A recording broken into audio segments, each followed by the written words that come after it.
Hello, I am sitting here with my best girlfriend for many, many, many years. Her name is Jan Sevick, and she is from Mason City, Iowa, as well as I am, but she lived in California for many years, and she's back here and taking care of her mother, as many people our age have done, and she has graciously offered to answer some questions for me about thoughts across America. Hi, Jan. Hi, Diane. Good to be with you. Thank you, thank you. I'm doing this and asking many questions. The one thing I want to ask off the bat is what does the word wealth mean to you?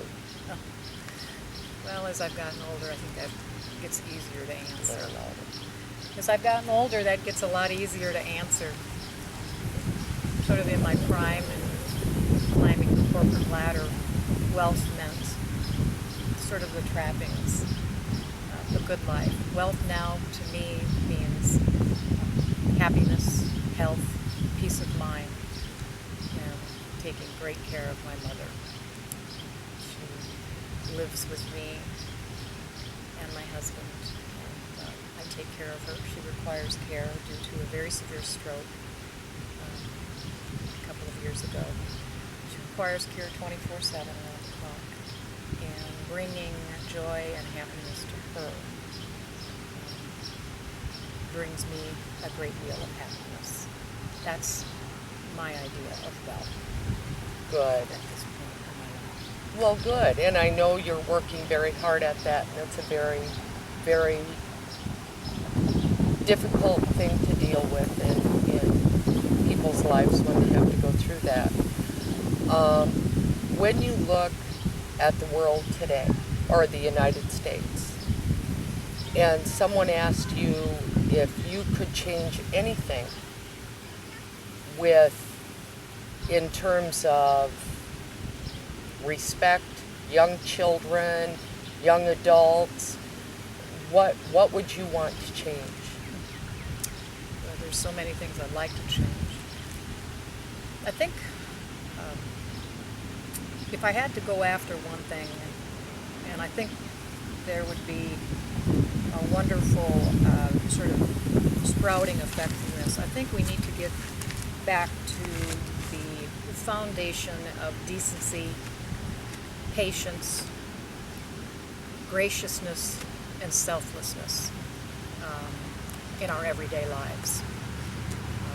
Whether that comes from just a good upbringing, from decent parents, or whether it comes from your idea of a higher power, or even a very, very deep religious base.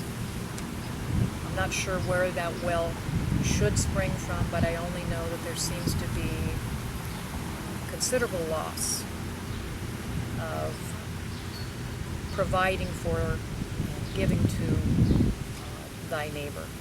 And like I said, in a very gracious, selfless manner.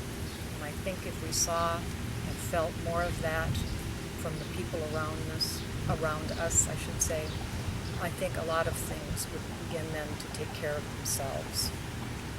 You know, since you brought up neighbors, one of my questions is, when was the last time you just went and helped a neighbor because it was the right thing to do because they needed it?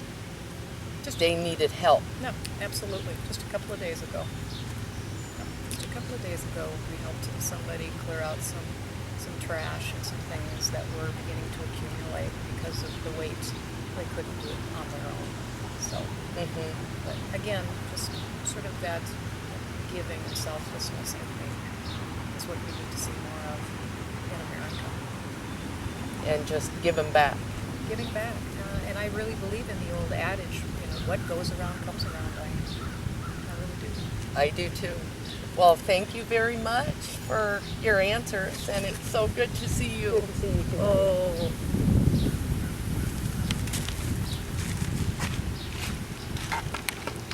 Okay.